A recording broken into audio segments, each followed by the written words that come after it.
Countries throughout history cannot sustain their greatness if they're dependent upon ever increasingly unstable sources of energy. The Romans, I'm sure, had supply line problems in their great development of their great empire. Eventually it collapsed from within.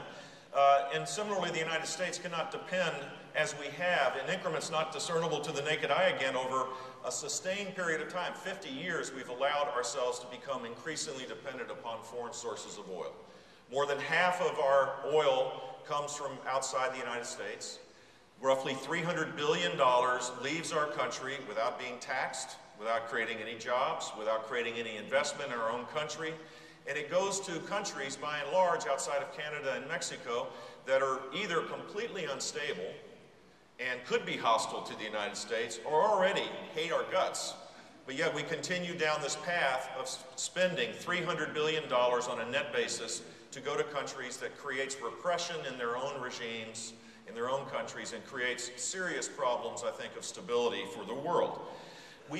But the strangest part of this is that we have more BTUs of coal than Saudi Arabia has energy units of oil. We have huge natural gas resources and have billions of barrels of proven oil deposits that can be exploited safely. We invented nuclear power, but today it would take an act of God to be able to expand dramatically that source of power that is the greenest source of power and would provide stability in a very unstable world. Even with these natural advantages, we run a trade deficit, as I said, that is larger than the trade deficit we have with China. But here's the good news. We have the means by which to change all this and to develop our own energy resources safely and efficiently. The greatest innovation of the last decade that I'm aware of isn't the iPad, although I can't live without mine. It's the coolest thing I've ever seen. I get great pictures of my granddaughter on it, and that's really important for me. But even better and more important in terms of innovation would not be that. It would be the combination of two old technologies, horizontal drilling and hydraulic fracking, the combination of which has created an explosion of reserves of natural gas in our country. Just a decade ago, the amount of proven reserves of natural gas in the United States was less than 10 years, and there were people talking about its ultimate decline and elimination in the United States. In fact, you may remember roughly 6 or 7 years ago, billion-dollar investments were made to import liquefied natural gas from the Middle East and other places to come to our country because of this declining resource. Today, natural gas resources, because of the combination of these two technologies, the innovation that comes from that, natural gas resources are over 100 years in reserves. We can develop a strategy around this that would allow us to have green, low-cost sources of energy to reindustrialize our country and to be able to propel high-wage economic growth. You would think that that would be a cause for celebration. You would think that we would pause, and if we had a Nobel Prize to give for this particular innovation, that we would celebrate it and hold it up high as an example of American ingenuity and American might. But instead of that, the Obama administration is not giving out any awards. They're making it harder for the development of it to occur. EPA is embarking on new rules to restrict its development. The Obama administration is proposing new taxes on the industry because it polls well, I guess. I'm not sure why the natural gas industry is put into the larger oil industry and therefore is demonized, and new taxes are being proposed. Environmental groups, based on sincere concerns, are attempting to raise alarms about damage to water quality. Imagine if we had a true energy strategy that meant that what goes on in the Middle East was not so important to risk the lives of young Americans in that region. Imagine what it would be.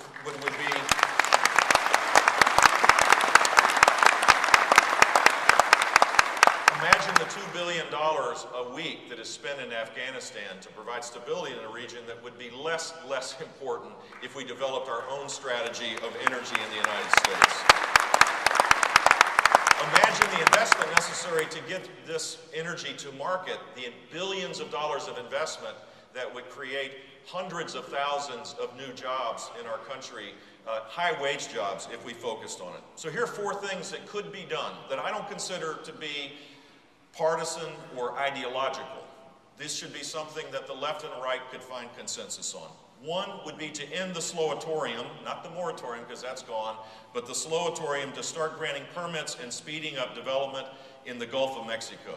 If the de facto moratorium that has been in existence, that's slowly kind of getting out of the way now, continues, 220,000 barrels a day of oil will not be provided to the market, which means hundreds of millions, billions of dollars of money will continue down the path outside the United States without any benefit to us to places that do have the oil. Secondly, the United States Department of State should approve the $20 billion Trans-Canadian pipeline, which would create immediately 100,000 U.S. high-wage jobs over the next few years and reduce our dependency again on the Middle East.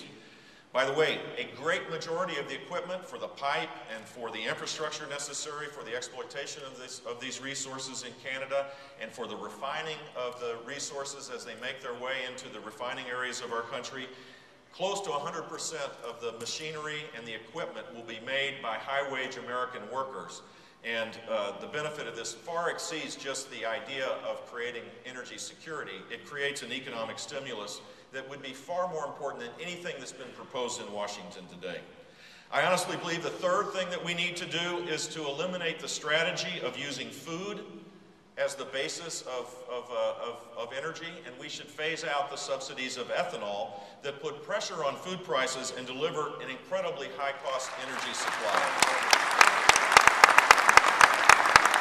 Now, you know, I think that probably proves by any reasonable doubt why I'm not running for president, because that's the kind of thing that doesn't go over real well in Iowa, apparently.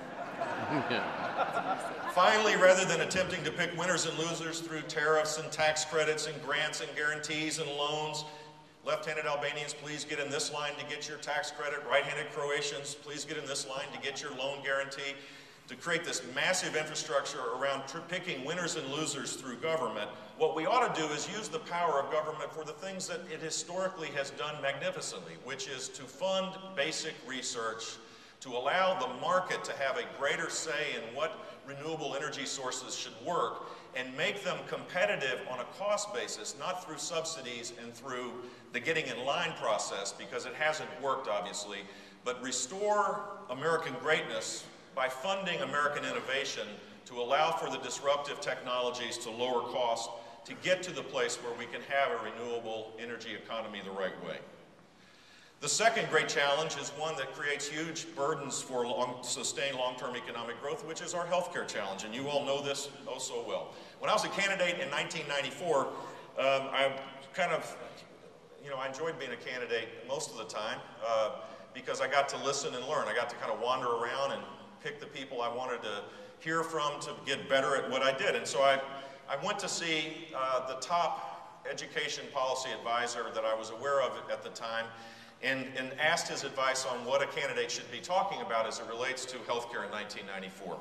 And he pulled out a napkin and he drew a triangle, and at each point he put the words quality, access, and cost. And his point was to this rookie candidate, he said any increase in the emphasis of one point of the triangle would adversely impact the other two. So too much quality would increase costs and limit access. Too much access would increase costs and lower quality. Higher costs can increase quality, but it would limit access, and on it went. And he finally said the only way that you can solve the healthcare challenges for people in Florida is to pour more money into the system. Now, you may remember I was a Republican and a conservative. That was not what I wanted to hear as the Bush plan. But in fact, that's kind of what we've done, is we've assumed that the paradigm that has existed in healthcare can't be changed. And so, in fact, it's been true that there is a three-pointed challenge, and that overemphasis of one does create challenges in the other. But the simple fact is that more money has not solved that problem. We have poured significant amounts of money, both at the state level, in the private sector, and certainly in Washington, D.C., and we've had little improvement to show for it. Yes, American innovation continues to dominate the world as it relates to our healthcare industry, but I think most people now readily admit that we have a dysfunctional healthcare system, and we have to deal with it. And my personal opinion is the Affordable Healthcare Law makes that dilemma that we face. We had that dilemma beforehand. It makes that dilemma worse because it adds complications and uncertainty on top of what was dysfunctional before.